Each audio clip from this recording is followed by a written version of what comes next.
Well then, here we are with the RTX 5060 review. Late, in this case, because Nvidia didn't release any press driver prior to launch, unless you participated in a preview program, which we didn't. Full transparency here, Nvidia arranged the delivery of this RTX 5060, an agreeable if somewhat over-engineered Prime model from Asus. But early access, no. And that's a bit of a shame, as it means less time with the card and therefore a less comprehensive review, but I've tried my best here.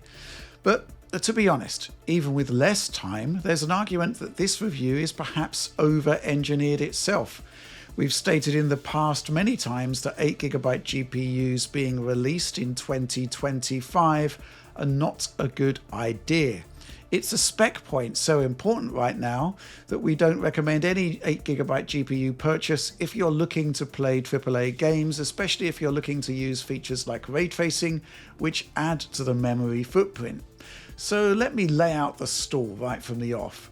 RTX 5060, this Prime model at least, offers circa 3060 Ti to 4060 Ti levels of performance depending on the game. And for $299, that's not bad, it's pretty good. It's a good chunk faster than the 4060 for sure, and a lot faster than the 3060, in compute terms at least. What this means is that you're getting GPU horsepower in excess of an Xbox Series X or a PS5. But the VRAM situation means that in many cases, you won't have the memory to use the full feature set of the card, or you won't be able to have texture quality equivalent to what you're seeing on the 5-year-old consoles. From my perspective, that's problematic. Also, the PCIe X8 interface means that if you're using an old PCIe Gen 3 setup, you won't get access to the full capabilities of the card in many scenarios. And yeah, as a budget offering, I suspect the 5060 will end up in a great many older systems. With that in mind, I genuinely think it needed an X16 interface. Still, none of this stuff stops the 4060 selling millions of units, and I guess it will be the same thing for this one. So with all of that out there now, I do wonder if you actually need the detail I'm about to share, but there is some interesting stuff in here. Let's begin by looking at specs, where we find the RTX 5060 essentially taking the form of a cut-down 5060 Ti. It's the same GB206 processor with a quad-core haircut from 4608 shaders down to 3840. There's a minor drop to boost clock, but the same 128-bit interface paired with GDDR7 memory gives the same 448GB per second of bandwidth. A big upgrade from the 4060, but about the same as the old 2060 Super, though improved onboard caches will make that bandwidth go further. TGP here comes in at 150 watts, which makes the Asus Prime model here with a large heatsink and 3 fans seem a bit excessive. But hey, whether you're in its P or Q modes, which I assume means performance or quiet, well, both of them are quiet. Quieter than my CPU fans when the processor's under load with a shader burn or whatever. Let's talk numbers then. If you take a look at our accompanying Eurogamer.net review, you'll see all of our benchmarks at 1440p and 1080p resolution. If you like bar charts, these ones are interactive with mouse over performance differentials and full on-page frame rate and frame time rendering. But ultimately, when you have so many numbers telling you much the same story on a card we don't really recommend anyway, brevity is king. YouTube retention analytics be damned. Let's look at stats that caught my eye then. I'm testing here with a 9800X3D, by the way, showing full GPU potential. Kicking off with Alan Wake on high settings, RT on low. Anything else kicks in path tracing and a whole different performance cost. 5060 Ti about 15 points ahead at 1080p with a convincing 35-point lead over the 4060. I'm seeing a 60% lead over the RTX 3060, which in compute terms represents an excellent upgrade path. Generally speaking, this puts you into 4060 Ti territory, which we're not plotting here, but I'd say that's decent enough for $300. Take out RT and the picture is much the same. 5060 Ti 15.5% ahead of the 5060, 35 points clear of the 4060 and a commanding 56% lead over the 3060. Hitman World of Assassination follows a similar trend, while the 5060 Ti is 19% ahead of the 5060 in this case. There's a 27-point lead over 4060, rising to a 47-point advantage over the 3060. In terms of gen-on-gen gains, this is better than many of the results we saw on higher rated Blackwell cards and proportionately better value the lower down the stack you go, which is what we want to see. Avatar Frontiers of Pandora continues to underperform on Blackwell, its relative performance getting worse the lower down the stack you get. 5060 Ti at 1080p, 20% faster, and while it's not plotted here, the 4060 Ti is about 15 points to the better. That's against the 5060. This translates into less impressive gains against prior generation 60 class cards, 15% better than 4060, but still 42% ahead of the 3060. Avatar does like higher memory cards, but features an intelligent streaming system to prioritize assets in a VRAM constrained environment. So the benchmark doesn't quite tell the full story, but I'd still say that Avatar looks and runs fine on the 5060. F124 next, with a full suite of ray tracing features enabled in a demanding scene, bar rain in the rain. Only a 5-point difference between 4060 Ti and 5060 Ti here, indicating that this is another game that runs under par on Blackwell, which doesn't mean good things for the 5060. The Ti 18% ahead in this scene, but there's only a 17 percentage point lead over the 4060, which in turn translates into a meager 24 percentage point lead over the 3060. So Alan Wake and Hitman constitute almost a best case scenario against our other comparison points, while Avatar and F1 kind of represent the worst. Other titles see slightly different levels of scaling while fitting within that general window. So in Dying Light 2, for example, 5060 Ti, still 15 points clear, a 30% advantage for 5060 over 4060, while the new card is 58% ahead of the 3060. So that's the general outlook then with ray tracing performance, with a circa 4060 Ti level of performance which can drop to circa 3060 Ti frame rates on problem games. That's okay at 1080p and on games where you're unlikely to encounter VRAM limits. So let's move on to a rasterization focus then with Black Myth Wukong, where performance is strong. 5060 Ti's performance delta increases to around 22%, but we're still 30% clear of 4060 in an era where gen-on-gen upgrades are less relevant. That's impressive. Not least because that translates to a 53% boost over the 3060. F124 without RT has the same issues as its RT counterpart, however. Not plotted here, but 5060 Ti has only a 2-point lead over 4060 Ti, translating to a 17-point bump over the 4060 non-Ti, and a mere 25 percentage point increase over the 3060. Forza Horizon 5, as usual, throws up some weird results. While 5060 Ti continues to deliver a 20-point boost over the new non-Ti, Nvidia's new card is only 17 points clear of its predecessor, while at the same time still manages to deliver a 50% boost over the RTX 3060, a stat which is perhaps arguably more relevant.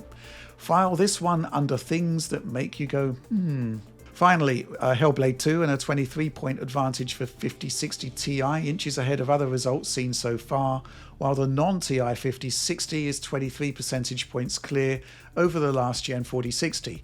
If the 3060 is looking strong here, might I offer a potential explanation?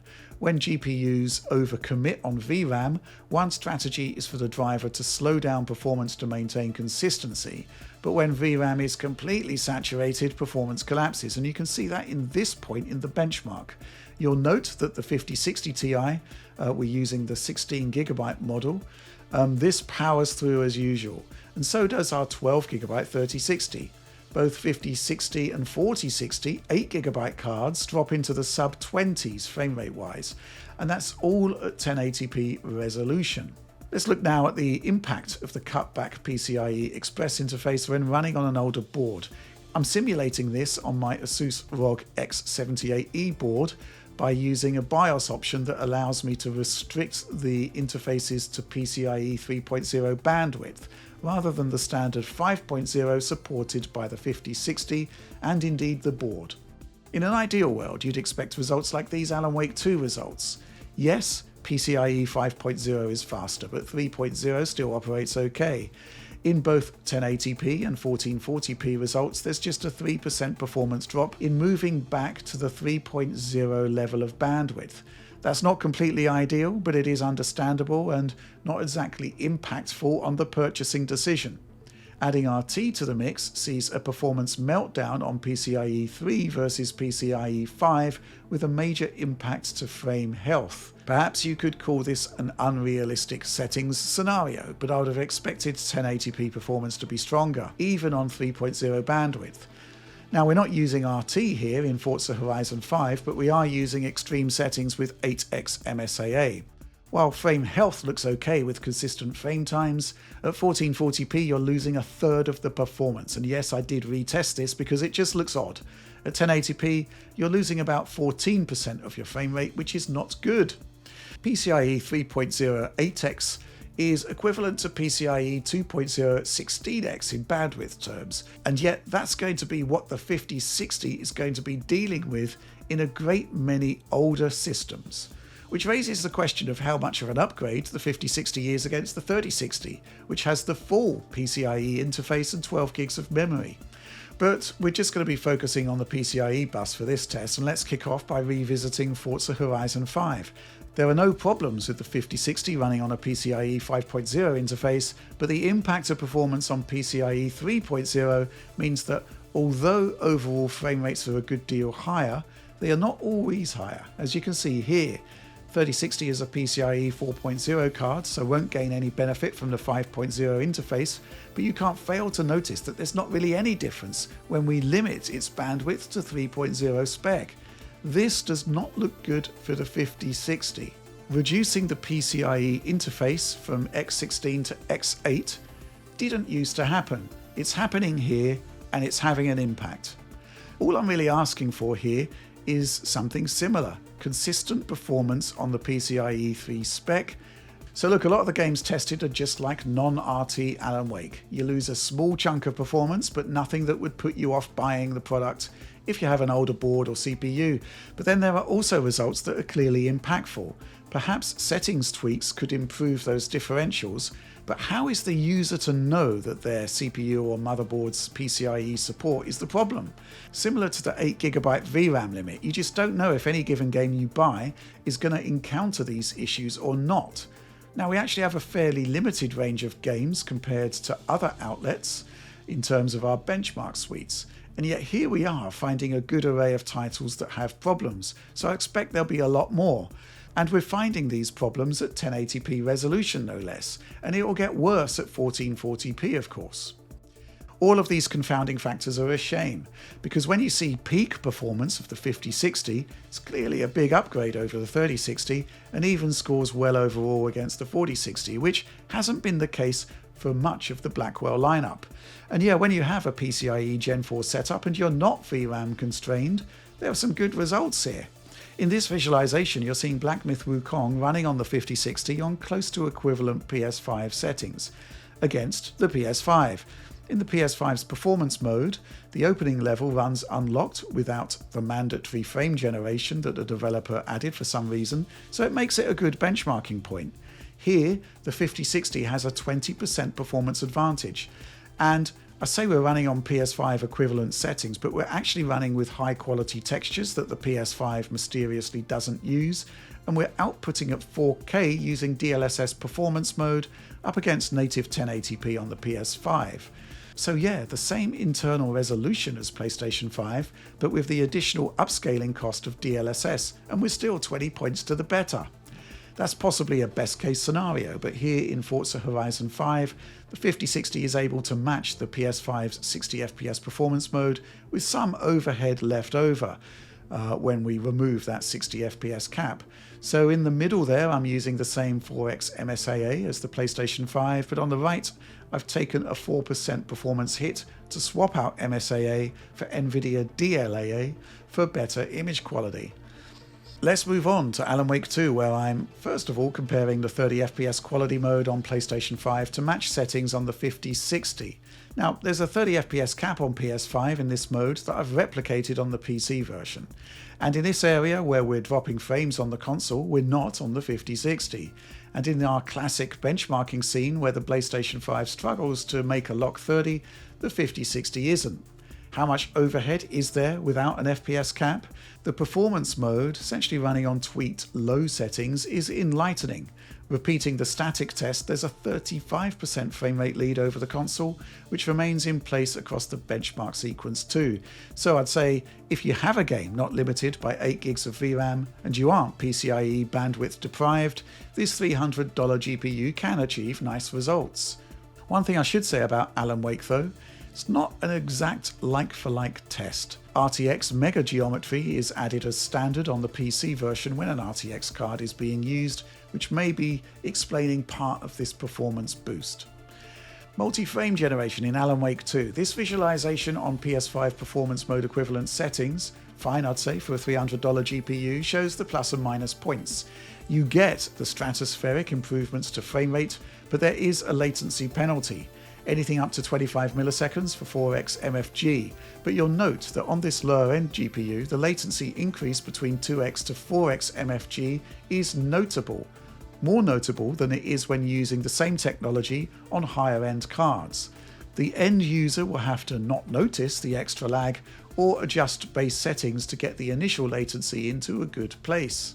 In terms of Alan Wake 2 here, fine if you're using a joypad I'd say. So MFG, it does have a purpose, but successful use of it is, I'd say, more challenging on the lower end cards compared to the higher end GPUs where, well, let's face it, in an ideal world scenario, the feature should have a lot more value to the lower end buyer, where you'd want it to work just as well. Tune it right, and it can be used pretty well, of course. This is Black Myth Wukong at 1440p, DLSS balanced on high settings. You saw that earlier, basically PlayStation 5 settings with higher quality textures. Frame rates of around 170 to 200 FPS and average system latency of 45 milliseconds. I'd take this all day over the console version, and I'd prefer it over the non-MFG version. But it works because the base frame rate and the base latency are already very good. Not a given for every game, of course. In summary then, RTX 5060 is capable of good results if you embrace the concept of tuning and optimized settings, but what's frustrating here is that there are so many caveats and asterisks that need to be added to that statement. First of all, 8GB is a deal breaker in a world where you expect a GPU to last 3 to 5 years and when new AAA games are already asking for more, especially when ray tracing is involved. From a compute perspective, the 5060 can do ray tracing pretty well, but not if the required memory to use that feature is not there. The VRAM requirement for games generally, well, it's not going to stay static, and from now on I suspect it will continue to get higher. Second caveat, PCIe 3 bandwidth. I'd only really recommend 5060 for those with a PCIe 4.0 setup or better. Thirdly, well, AMD has just announced a 16GB 9060 XT for $350 that Team Red says offers 5060 Ti levels of performance and has a full-size PCIe interface. We've not seen the card yet, but if it delivers on the promise, that's going to cause as many problems to the 60 class Nvidia cards as the 9070 did to the 5070, if not more so. So best wait around to see how that product shapes up. Okay, so that's it. That's the review. Like, subscribe, share if you feel like it. Ring bells for allegedly instant notifications for you and a potential notional algorithmic boost for us. But really, it is all about the DF supporter program. Back the work that this team delivers and get early access to a bunch of stuff. Early access to DF Direct Weekly, the chance to help shape the show, and of course high quality video downloads of everything we do and have done since late 2016. And of course, please do visit store.digitalfoundry.net to gain access to our merchandising wares. It's another way to help support the team. But that's all from us on this one. Thanks for watching and supporting Digital Foundry.